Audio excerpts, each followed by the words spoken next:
Une rencontre pour sensibiliser les Marocains de l'étranger sur l'actualité économique et les encourager à revenir au pays.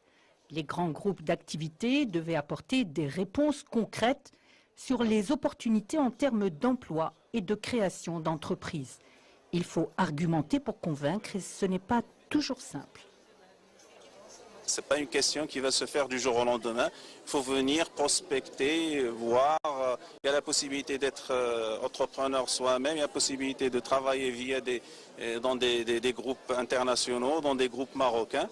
Et après, ça va créer une dynamique. Et c'est une occasion aujourd'hui pour les participants de pouvoir s'informer d'une manière concrète sur les opportunités qu'offre le Maroc aujourd'hui sur le volet emploi, mais aussi sur le volet entrepreneuriat, et notamment avec la présence d'acteurs économiques marocains de premier plan.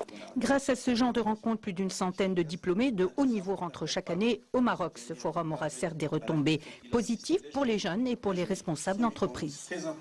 Nous recrutons au Maroc, nous recrutons en Europe.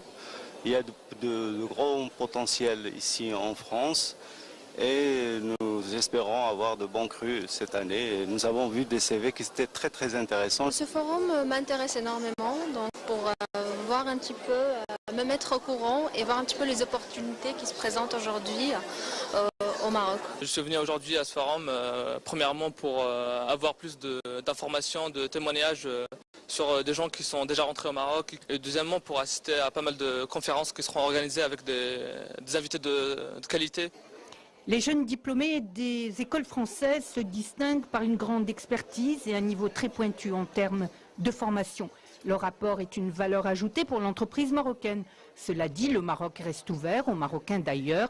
Le roadshow va se poursuivre. Prochaine étape, Londres, puis Montréal et enfin Dubaï.